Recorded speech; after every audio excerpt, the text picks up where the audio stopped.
Hello students, welcome to Dronacharya IS YouTube channel.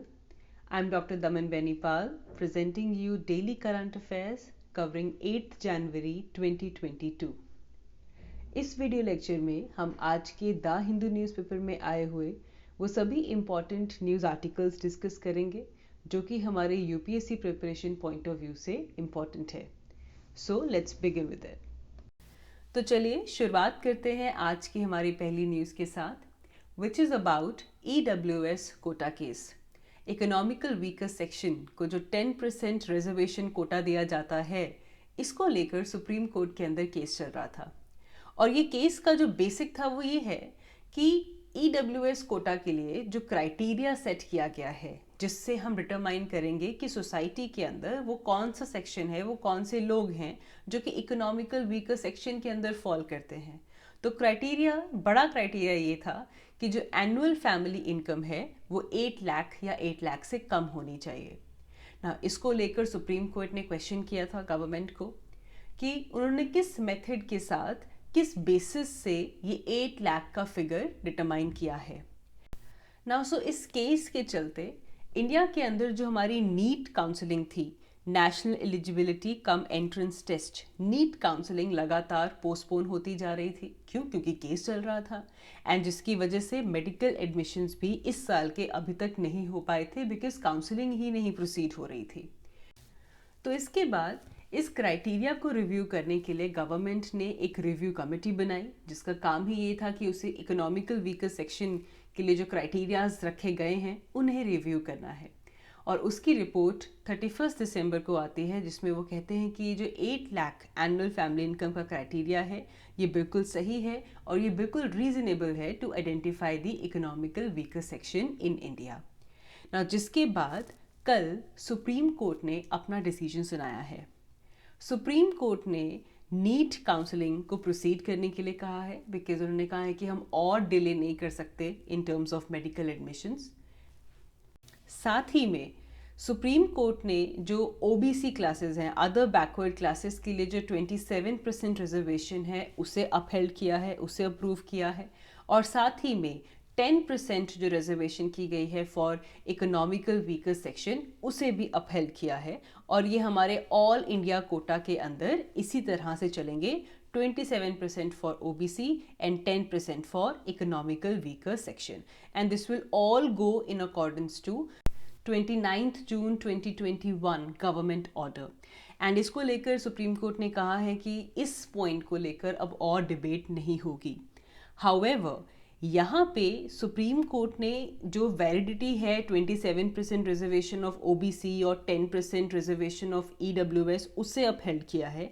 लेकिन ये जो इकोनॉमिकल वीकर सेक्शन का क्राइटेरिया था इसे दोबारा रिव्यू किया जाएगा, इसे दोबारा फाइनल इसकी हियरिंग होगी और इसको शेड्यूल किया गया है मार्च में, 3rd week of March. Again हमें EWS कोटा को लेकर जो क्राइटेरिया रखा गया है इसकी फाइनल हियरिंग और इसके ऊपर डिसीजन हमें मार्च में देखने के लिए मिलेगा. सो तब तक के लिए सुप्रीम कोर्ट ने इस पूरी काउंसलिंग को अलाउ कर दिया है कि जो 2019 के अंदर गवर्नमेंट ऑर्डर से जो भी रिकमेंडेशंस आई हैं, जो भी प्रोसीजर फॉलो करना है उसे फॉलो कीजिए और एडमिशन्स को आगे बढ़ाइए. और EWS कोटा की क्राइटेरिया को लेकर फाइनल हियरिंग हमें मार्च 3rd वीक में मिलेगी. हम इस EWS कोटा इशू को काफ़ी दिनों से कवर करते हुए आ रहे हैं. तो यहाँ पे आपको क्लियर होना चाहिए, प्रीलिम्स पॉइंट ऑफ व्यू से आपको इकोनॉमिकल वीकर सेक्शन का कोटा, इसका जो बेसिक है ये पता होना चाहिए. आपको पता होना चाहिए कि ये जो कोटा है इसके अंदर 10% रिजर्वेशन ग्रांट की जाती है. किसे? इकोनॉमिकल वीकर सेक्शन के लिए. और इसे लागू करने के लिए हमारे पास 103rd कॉन्स्टिट्यूशनल अमेंडमेंट एक्ट पास होता है 2019 में. ठीक है जी, आपको ये पता होना चाहिए प्रीलिम्स पॉइंट ऑफ व्यू से कि इस एक्ट के अंदर क्या किया गया. इस एक्ट के अंदर हमारे आर्टिकल 15 और आर्टिकल 16 को अमेंड किया गया और दोनों ही आर्टिकल्स में नए क्लॉजेस को ऐड किया गया. आर्टिकल 15 में क्लॉज 6 ऐड किया गया. आर्टिकल 15 में जो क्लॉज 6 ऐड किया गया है ये गवर्नमेंट को एम्पावर करता है to introduce any special provision for economical weaker section of the society. तो इस अमेंडमेंट से क्या होगा, अगर आर्टिकल 15 के अंदर ये अमेंडमेंट की गई है कि इकोनॉमिकल वीकर सेक्शन को लेकर गवर्नमेंट कोई भी स्पेशल प्रोविजन लेकर आ सकती है, तो it has allowed the reservation in the educational institution, public हो चाहे प्राइवेट हो, किसी भी एजुकेशन इंस्टीट्यूशन के अंदर 10% कोटा किसके लिए रखा जाएगा, इकोनॉमिकल वीकर सेक्शन के लिए रखा जाएगा।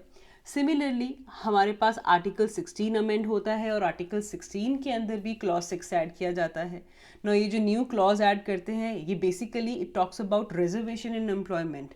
तो ये जो न्यू क्लॉज है it makes it clear that economical weaker section reservation will be in addition to existing reservation. ये इंपॉर्टेंट पॉइंट है। 10% रिजर्वेशन एडिशनली ऐड की गई है। अगर हमारे पास इंदिरा सोनी जजमेंट के अकॉर्डिंगली 50% का कैप ऑलरेडी है ST ST OBCs को लेकर, लेकिन ये एडिशनल 10% रिजर्वेशन ग्रांट की गई है और इसको ऐड कर दिया गया किसके अंदर, आर्टिकल 16 के अंदर। तो ये सारी ब्रीफिंग्स आपको क्लियर होनी चाहिए आपके प्रीलिम्स पॉइंट ऑफ व्यू से। अगर हम मेंस लेवल की बात करें तो इकोनॉमिकल वीकर सेक्शन को लेकर जो भी कंसर्न्स हैं, जो भी इसकी सिग्निफिकेंस है, वो आपको क्लियर होनी चाहिए। जितने भी इश्यूज उठ रहे हैं इस कोटा को लेकर दैट शुड बी क्लियर। आपको सबसे पहले अगर हम इसके सिग्निफिकेंस की बात करें तो जो कॉन्स्टिट्यूशन है उसने इनिशियली जो स्पेशल प्रोविजंस थे वो सिर्फ और सिर्फ सोशली और एजुकेशनली बैकवर्ड क्लासेस के लिए दिए गए थे। लेकिन गवर्नमेंट ने ये जो इकोनॉमिकल वीकर सेक्शन का जो कॉन्सेप्ट लेकर आए हैं ये एक एफर्मेटिव स्टेप है, ये एक एफर्मेटिव एक्शन है, क्योंकि इसके अंदर पहली बार ऐसा हुआ है कि वो लोग जो कि किसी भी कम्युनिटी बेस्ड कोटा के अंदर नहीं आते हैं उनको इसके अंदर कवर किया गया है। तो ये अपने आप में एक पॉजिटिव स्टेप है ना। इसके क्राइटेरियाज को लेकर डेफिनेटली अभी सुप्रीम कोर्ट ने अपनी फाइनल जजमेंट देनी है। बड़ा क्राइटेरिया तो यही रखा गया था कि 8 लाख या 8 लाख से कम एनुअल इनकम जिनकी है वो इस कोटा के अंदर आएंगे। और साथ ही में कुछ और एसेट्स की भी बात की गई थी कि एग्रीकल्चरल लैंड 5 एकड़ से कम होने चाहिए, जो रेजिडेंशियल फ्लैट है वो 1000 स्क्वायर फीट से कम होना चाहिए। अगर कोई रेजिडेंशियल प्लॉट किसी नोटिफाइड म्यूनिसिपैलिटी में है so it should be less than 100 square yards, और अगर किसी और एरिया में है then it should be less than 200 square yards. तो इसको लेकर भी जो गवर्नमेंट की कमेटी की रिपोर्ट आई है तो ये कहा जा रहा है कि शायद ये जो रेजिडेंशियल प्लॉट्स वाले जो क्लॉजेज हैं इनको शायद निकाल दिया जाएगा, बट अभी तक इसको लेकर फाइनल ऑर्डर नहीं आया है। वो सिर्फ और सिर्फ रिव्यू कमेटी की एक रिकमेंडेशन थी कि 8 लाख एनुअल फैमिली इनकम वाली जो क्राइटेरिया है ये बिल्कुल सही है, लेकिन हो सकता है कि जो एसेट्स की जो प्रोविजंस डाले गए हैं इसे हम रिमूव कर दें ना। अगर हम इकोनॉमिकल वीकर सेक्शन को लेकर जो इश्यूज चल रहे हैं है ना, जो क्वेश्चंस हैं, पहली चीज़ तो ये कहा जा रहा है कि जो इकोनॉमिकल वीकर सेक्शन कोटा है इससे जुड़ी मेन कंट्रोवर्सी ही यही है कि it reduces the size of general category, क्योंकि 50% लिमिट यहाँ पे ब्रीच हो जाती है और जो जनरल कैटेगरी का कोटा है वो यहाँ पे ब्रीच होता है। फिर किस तरह हमने 8 lakh per year annual family income को डिसाइड किया, इसका फिगर, इसमें आर्बिट्रीनेस जो हमें देखने के लिए मिल रही है ये एक क्वेश्चन मार्क है। Then it is very crucial to know that general category के अंदर जहाँ पे इकोनॉमिकल वीकर सेक्शन कोटा अप्लाई हो रहा है, कहा जाता है that the general category do not suffer from social and educationally backwardness, जैसा कि हमारे कॉन्स्टिट्यूशन में कहा गया है। यहाँ पे इकोनॉमिक बैकवर्डनेस को देखा जा रहा है। तो UPSC preparation point of view से EWS कोटा हमारे prelims as well as mains point of view से काफ़ी इंपॉर्टेंट हो जाता है। आगे बढ़ते हैं। हमारा जो करंट फाइनेंशियल ईयर चल रहा है विच इज़ 2021 to 2022, इसके लिए NSO ने कुछ GDP एस्टिमेट्स किए हैं। GDP मतलब ग्रॉस डोमेस्टिक प्रोडक्ट, और NOC ने ये कहा है कि हमारी जो GDP ग्रोथ है it is expected to grow by 9.2%, और अगर हम इसे कंपेयर करें तो हमारा प्रीवियस ईयर इट वाज 7.3%। तो बेसिकली इस साल जो हमारा करंट फाइनेंशियल ईयर है according to NSO estimates the GDP is going to grow by 9.2%।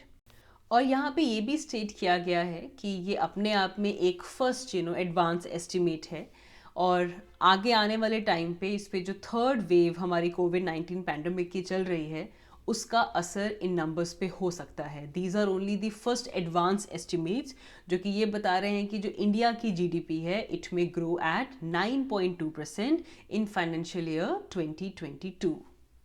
No अगर हम क्विकली बेसिक्स टच करें हमारे जीडीपी के, तो जीडीपी जो कि है हमारा gross domestic product, it basically gives the economic output from consumer side. Consumer के साइड से, कंज्यूमर की जो डिमांड है उसकी साइड से जो हमारे इकोनॉमिक पर्सपेक्टिव्स आते हैं, इकोनॉमिक आउटपुट जो आती है उसे हम जीडीपी कहते हैं। तो basically if we are talking about GDP, तो जीडीपी के अंदर so it is basically the sum of private consumption, पूरे एक कंट्री के अंदर टोटल कितनी कंजम्पशन हुई है, plus gross investment in the economy, economy के अंदर इन्वेस्टमेंट कितनी हुई है, अलॉन्ग विद दिस गवर्नमेंट ने कितना इन्वेस्ट किया, गवर्नमेंट ने कितनी स्पेंडिंग्स की है यहाँ पे, और हमारा नेट फॉरेन ट्रेड कितना रहा। नेट फॉरेन ट्रेड मतलब एक कंट्री का हम देखते हैं कि एक्सपोर्ट्स और इम्पोर्ट्स का डिफरेंस कितना है, क्या एक्सपोर्ट्स ज़्यादा है या इम्पोर्ट ज़्यादा है, राइट। तो नेट फॉरेन ट्रेड कितना रहा, वो इन सबको मिलाकर private consumption, gross investment, governments investment, government spending and also your foreign trade, इसे मिलाकर हमें मिलता है हमारा GDP. So it all gives the economic output from consumer side, right. 2015 में सीएसओ ने, सेंट्रल स्टैटिस्टिकल ऑफिस ने जीडीपी एट फैक्टर कॉस्ट को निकाल दिया और इंटरनेशनल प्रैक्टिस अडॉप्ट की, जिसके अंदर जीडीपी एट मार्केट प्राइस और जीवीए को मेजर करना शुरू किया गया, which gives the better estimates for economic activity. GDP market price की अगर हम बात करें, it is basically GDP at the factor cost, जितने हमारे फैक्टर ऑफ प्रोडक्शन हैं उनको मिलाकर GDP at the factor cost plus indirect taxes and minus subsidies. जब हम ये फॉर्मूला अपनाते हैं तो तब हमें मिलता है GDP at market price. Okay, ना इसके बाद अगर हम जीवीए की बात करें, GVA is gross value added. ये बेसिकली हमें, जैसे अभी हम जीडीपी के लिए क्या कर रहे थे कि ये आउटपुट साइड दिखाता है, लेकिन जीवीए हमें टोटल आउटपुट और इनकम साइड शो करता है इकोनॉमी के अंदर।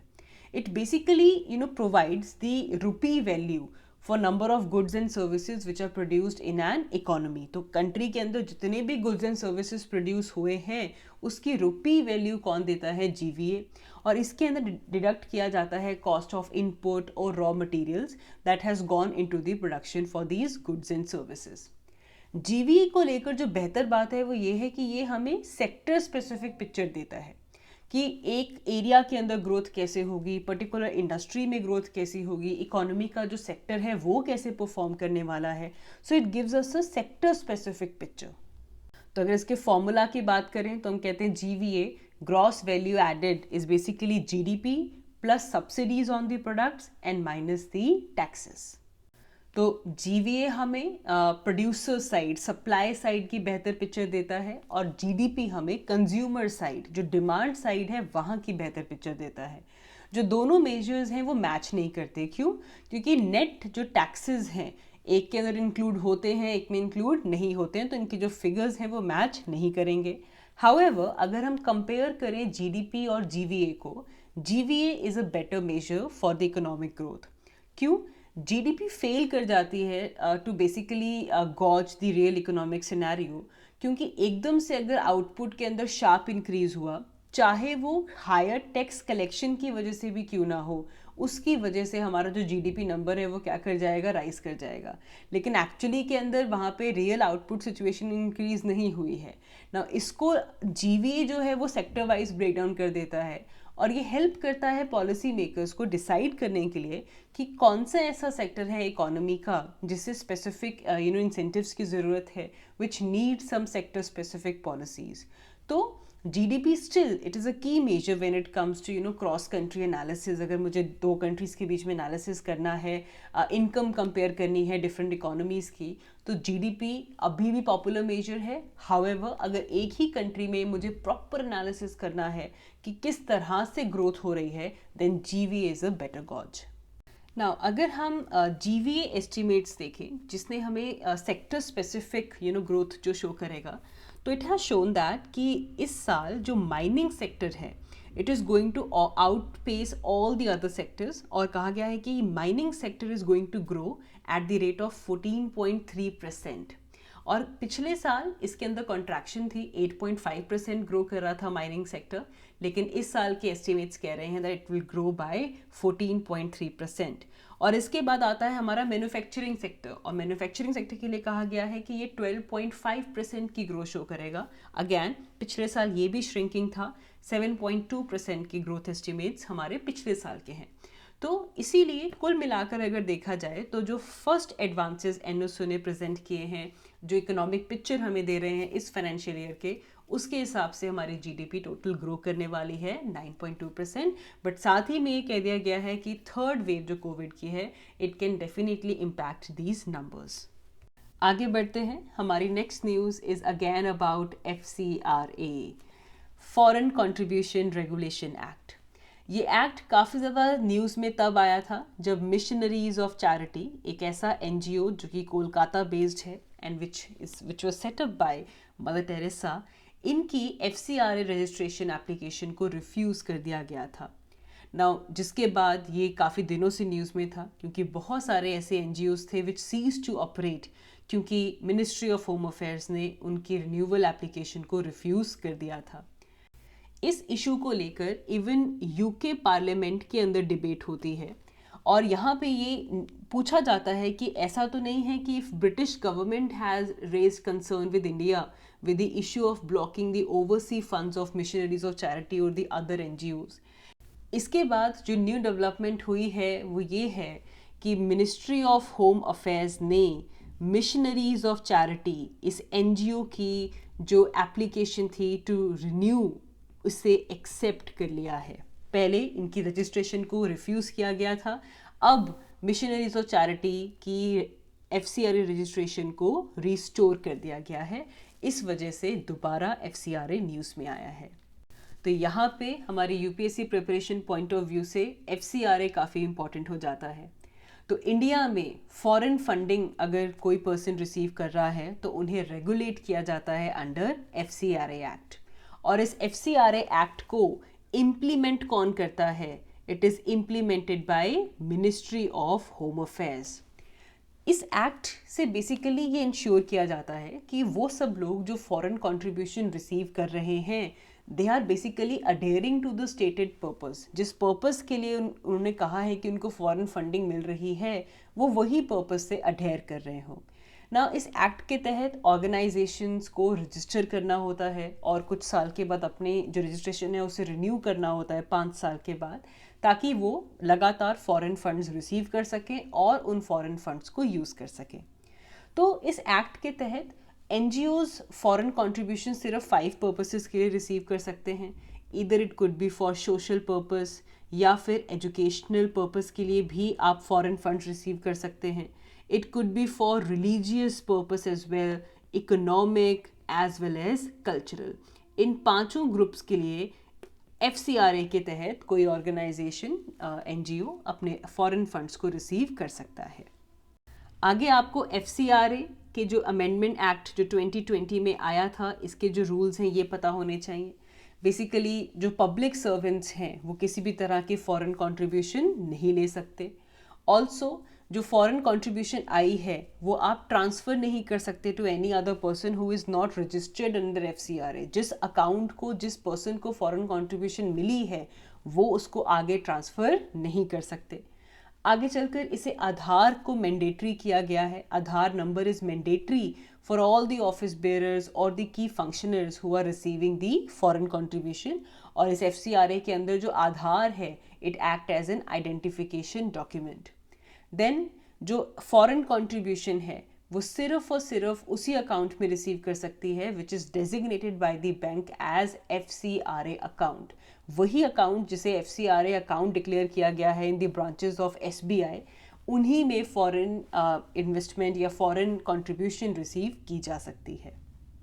सो 2020 में foreign contribution regulation act amend होता है, और जो बड़ा प्रोविज़न ऐड होता है वो ये है कि जो भी फॉरेन कंट्रीब्यूशन आ रही है, जो भी फॉरेन फंड्स आ रहे हैं, उसका 20% से ज़्यादा आप एडमिनिस्ट्रेटिव एक्सपेंसेस में लेकर नहीं जा सकते, नॉट मोर देन 20%। पहले इसकी जो लिमिट थी वो 50% थी कि 50% तक आप एडमिनिस्ट्रेटिव खर्चा जो है आपका है वो आप फॉरेन फंड से कर सकते हैं, बट 2020 में इस कैप को रिड्यूस किया गया और कहा गया कि not more than 20% of the total foreign funds can be used for administrative purposes. तो इस एक्ट के प्रोविजंस को एक बार क्विकली रिवाइज कर लीजिएगा, इट इज़ इम्पॉर्टेंट। आगे बढ़ते हैं, हमारी नेक्स्ट न्यूज़ गंगा सागर मेला के बारे में है। कलकत्ता हाई कोर्ट ने गंगा सागर मेला अलाउ किया है, लेकिन साथ ही में उन्होंने वहाँ पे एक कमेटी सेटअप की है जो कि अगर लगता है कि गंगा सागर मेला के अंदर जो पिलग्रिमेज आए हैं वहाँ पे किसी भी तरह का अगर हेल्थ सेफ्टी नॉर्म्स को वायलेट हो रहा है तो वो रेकमेंड करेंगे और एंट्री को वहाँ पे बैन कर दिया जाएगा। Now let's quickly understand some key points about Ganga Sagar Mela. तो गंगा सागर मेला बेसिकली एक रिलीजियस फेस्टिवल है जो कि सागर आइलैंड, जिसे हम सागर द्वीप भी बोलते हैं, वेस्ट बंगाल में आपको सागर आइलैंड मिलता है, वहाँ पे इसे सेलिब्रेट किया जाता है। सागर आइलैंड बेसिकली वेस्ट बंगाल में 24 परगनास जो है उसके सदर्न एरिया के अंदर लाई करता है।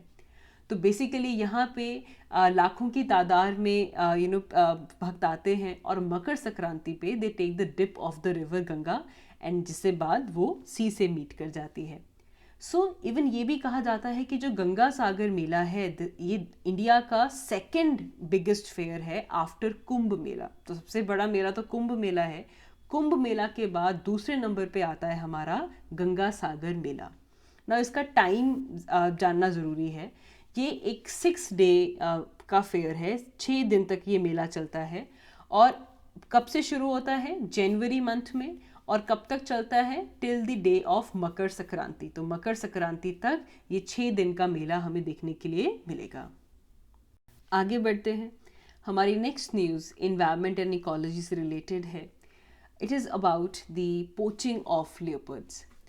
उड़ीसा पुलिस की जो क्राइम ब्रांच है उनकी स्पेशल टास्क फोर्स ने पिछले 10 दिनों में 4 लेपर्ड की स्किन को सीज किया है। तो लेपर्ड पोचिंग के जो इंसिडेंट्स हैं वो उड़ीसा में काफ़ी ज़्यादा इंक्रीज़ हो गए हैं ना। इसको लेकर कुछ फैक्ट्स याद रखेंगे ना। वाइल्ड लाइफ ट्रेड और जो पोचिंग होती है इसको लेकर हमारे पास वर्ल्ड लेवल पे एक ग्लोबल एनजीओ है। ये वाइल्ड लाइफ ट्रेड को मॉनिटर करता है, जो illegal over exploitation, poaching, wild life trade, इन सब को मॉनिटर करने के लिए there is an NGO which is called as traffic. Traffic India ने 2020 में एक स्टडी की जिसमें उन्होंने कहा कि अगर हम 2015 से 2019 तक देखें तो टोटल 747 लेपर्ड डेथ हुई हैं, जिसमें से 596 डेथ सिर्फ और सिर्फ इलीगल वाइल्ड लाइफ ट्रेड और पोचिंग की वजह से हुई हैं। और इस रिपोर्ट में ये भी कहा गया कि इंडिया में सबसे ज़्यादा जो लेपर्ड पोचिंग है ये उत्तराखंड और महाराष्ट्र में होती है। तो उसी को लेकर अब उड़ीसा के अंदर भी पिछले 10 दिनों में 4 लेपर्ड्स की स्किन मिलना डेफिनेटली लेपर्ड पोचिंग जो इंडिया में हो रही है उसे यहाँ पे शो करता है। नाउ ट्रैफिक एक एनजीओ, इसको 1976 में सेटअप किया गया था और it was basically set up by IUCN and WWF। याद रखेंगे, IUCN एंड WWF ने 1976 में ट्रैफिक को इस्टेब्लिश किया और इसका मेन एम ही यही है to respond to the growing threats which are posed by illegal wild life trade and exploitation. और 1991 में इंडिया ट्रैफिक का मेंबर बन जाता है और इसको लेकर ट्रैफिक इंडिया की पिछले साल की रिपोर्ट ने इतने नंबर्स दिए हैं और इसको लेकर इंडिया में अब उड़ीसा के अंदर भी लेपर्ड पोचिंग के इंसिडेंट सामने आने शुरू हो चुके हैं। आगे बढ़ते हैं, हमारी नेक्स्ट न्यूज़ जो कजाकिस्तान में अनरेस्टफुल सिचुएशन चल रही है वहाँ से है। कल की वीडियो में हमने पूरा समझा था कि किस तरह कजाकिस्तान के अंदर ये पूरी अनरेस्टफुल सिचुएशन क्रिएट हुई है, जिसमें हमने जाना कि LPG प्राइसेस के इंक्रीज़ होने के बाद वहाँ पे प्रोटेस्ट शुरू होता है और ये प्रोटेस्ट इतना ज़्यादा वायलेंट हो जाता है कि पहले स्टेट ऑफ इमरजेंसी लगती है एंड उसके बाद कजाकिस्तान की जो गवर्नमेंट है वो स्टेप डाउन भी कर जाती है। लेकिन कल के वीडियो में हमने देखा कि रशिया ने अपने ट्रूप्स को सेंड किया था कजाकिस्तान में, कि कजाकिस्तान ने प्ली किया था टुवर्ड्स CSTO एंड CSTO का मेंबर है Russia along with Kazakhstan and जिसकी वजह से वहाँ पे अब इस सिचुएशन का लॉ एंड ऑर्डर रिस्टोर करने के लिए रशिया ने इंटरवेन किया था ना। इसको लेकर नई न्यूज़ ये आई है कि वहाँ पे सिचुएशन इतनी ज़्यादा एस्केलेट हो चुकी है, इतना ज़्यादा वहाँ पे वायलेंट प्रोटेस्ट हो रहा है कि Kazakhstan is calling it as a terrorist movement, कि ये जो लोग हैं जो प्रोटेस्ट कर रहे हैं ये बाहर से ट्रेन होकर आए हैं और इनका मेन काम ही यही है कि यहाँ पे वायलेंस क्रिएट करना। तो इसको लेकर अब कज़ाकिस्तान ने शूट टू किल ऑर्डर दे दिया है विदाउट वार्निंग। अगर कोई पर्सन ऐसे वायलेंट प्रोटेस्ट करता हुआ दिखेगा then they will be shot dead. Now ये न्यूज़ नहीं आई है फ्रॉम कज़ाकिस्तान। कल की वीडियो को प्लीज़ रेफ़र कीजिएगा अगर आप जानना चाहते हैं ये CSTO क्या है। This is basically collective security treaty organisation, जिसके अंदर रशिया और बाकी 5 कंट्रीज जिसके मेंबर हैं, और जिसके अंदर रशिया के साथ साथ कज़ाकिस्तान भी मेंबर कंट्री है, एंड इसीलिए रशिया के ट्रूप्स वहाँ पे पहुँचते हैं।